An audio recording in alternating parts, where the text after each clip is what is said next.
It is my honor to present the 2022 City of Milwaukee Executive Budget.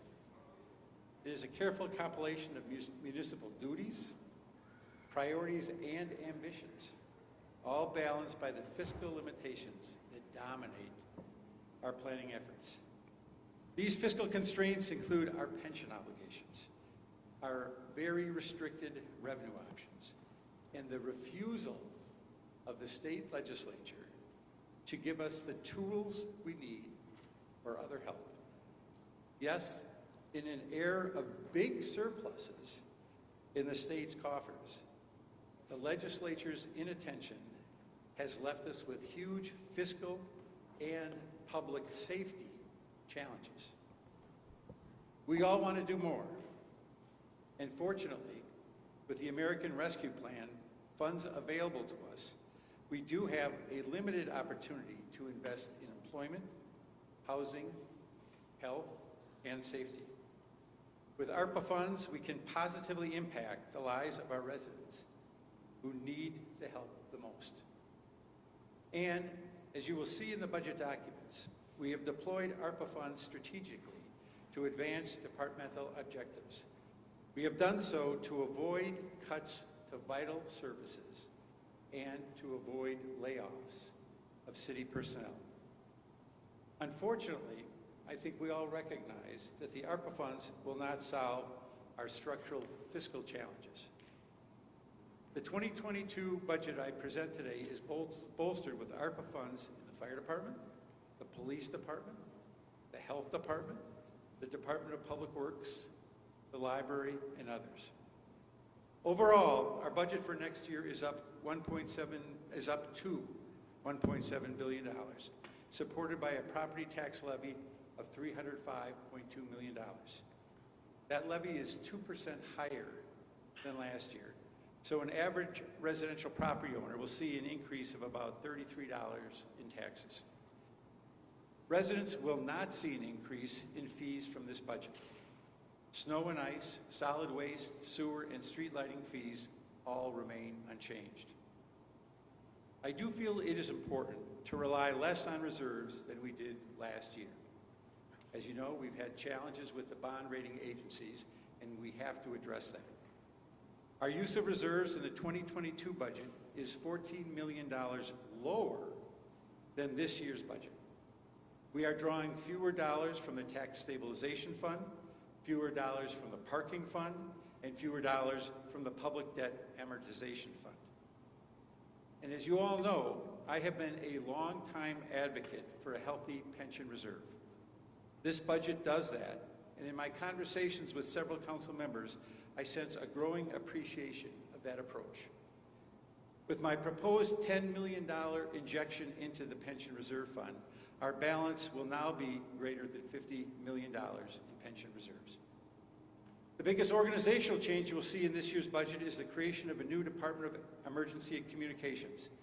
This department builds on plans to add new levels of professional, efficient, and effective 911 emergency communications. We are consolidating the fire and police emergency communication functions to better serve our residents and to unify previously duplicated functions. Fortunately, both public safety departments have been very cooperative and engaged in making sure the Department of Emergency Communications succeeds.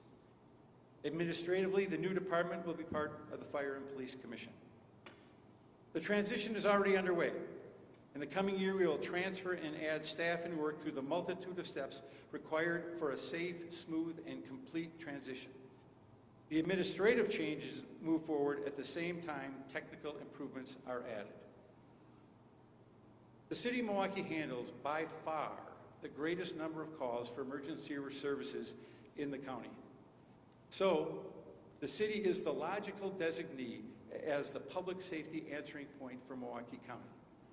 That is important because we have the planning, the people, and the initial infrastructure to take the lead. I am hopeful and would love your support to make sure that we receive the designation and next generation 911 grants from the state of Wisconsin. Without a doubt, we want people calling for an emergency response to get the appropriate service as quickly as possible. We want the police and fire responders to get the best support from emergency communication staff. And we want to accomplish this with budget efficiency in mind. The Milwaukee Fire Department will maintain services in 2022, supplemented with nearly $15 million in American Rescue Plan money. The department's emergency medical responses have been complicated recently as the private ambulance companies, the providers of basic life support services in our community, have faced unsustainable financial challenges. In fact, as you may know, one of the companies pulled out of the market altogether. To maintain this very important system, the fire department will subsidize the private providers and train emergency responders for the private companies in the coming year. Next year, the police department will swear in and train 195 new police officers in 3 police recruit classes. We will use the American Rescue Plan funds to accomplish this. While 2022 will be a busy year at the Police Academy, overall, the total strength of the department will be on average 1,657, not quite keeping pace with retirements.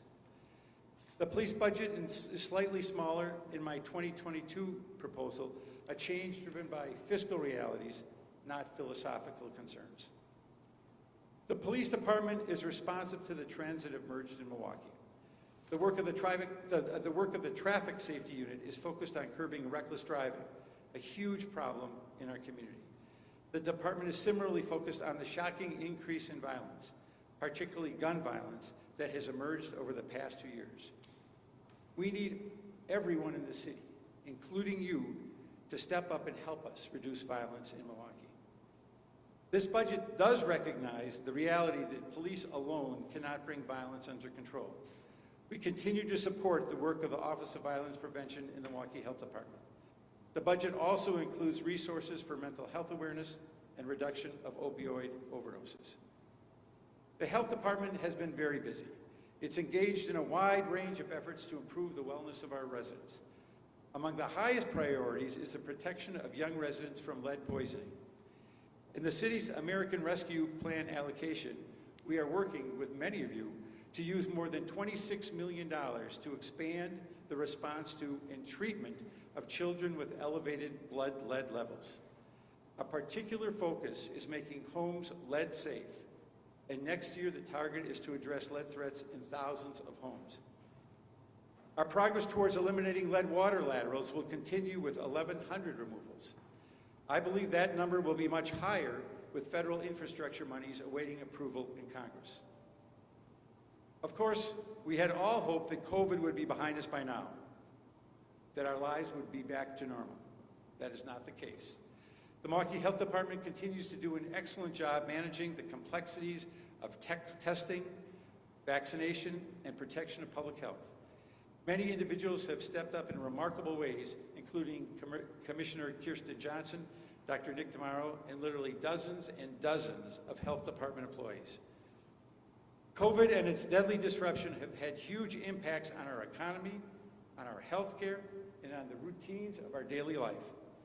And as I say at every opportunity, please get vaccinated and follow the safety precautions, including masking, so we can move forward. Your voices are influential. Everyone in this room has an influential voice, and we need those voices to be louder to ensure that more people get vaccinated. Our libraries continue to be a bright spot.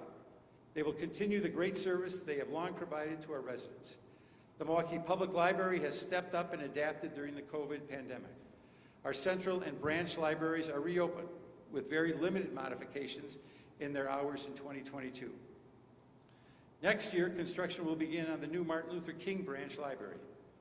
Like other branch libraries, this is a neighborhood anchor. I call them mini town halls, as we have these new libraries with mixed-use development in different neighborhoods in the city. The new Martin Luther King Library construction will be supported with about $4 million in ARPA funds. Another great use of this fund. And again, thanks to the President, to Senator Baldwin, to Congresswoman Moore for being so supportive of these efforts. My budget calls for an additional $3.5 million in capital funding for core infrastructure and a total of $74.6 million for streets, bridges, street lighting, and sewers. And just to give you a glimpse on how we put this together, in a change from the initial proposal presented to me, I have included capital funding to finish the City Hall foundation work.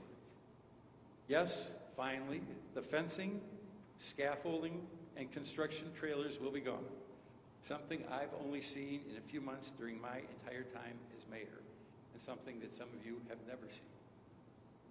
The American Rescue Plans play an important role in this budget, and it is important to note how potentially transformative this money can be.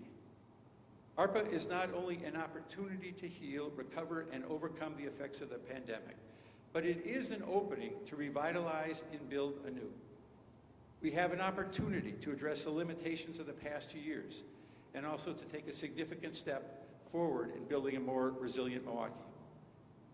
I have put forth an initial plan that uses funds from the federal government to address urgent, immediate needs of residents, families, and neighborhoods hardest hit by COVID-19.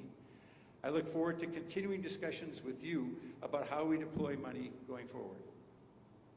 Whether we are allocating ARPA funds or designing the 2022 city budget, a paramount consideration is how all these pieces fit together.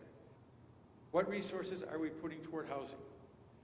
What improvements can we make for safety, to reduce violence, and to discourage reckless driving? How can we increase job readiness and boost the economy? What basic city services do we need to improve? Fortunately, in my discussion again with many of you, I get a strong sense that we share common perspectives on many of these topics.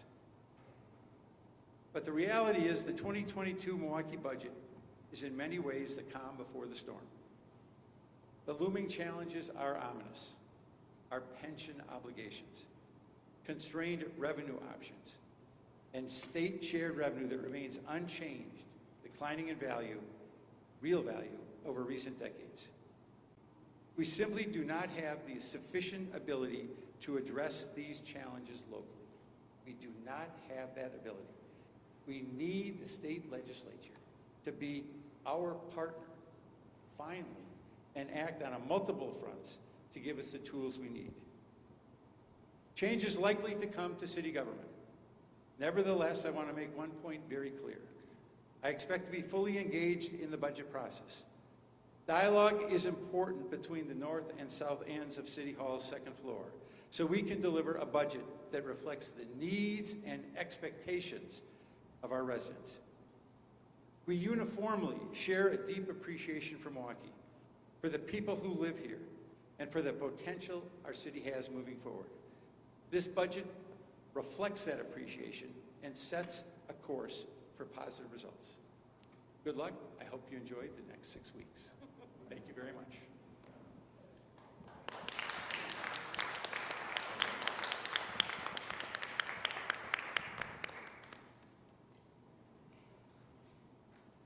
Alderwoman Dodd moves that the committee now rise. Is there any objection to that motion?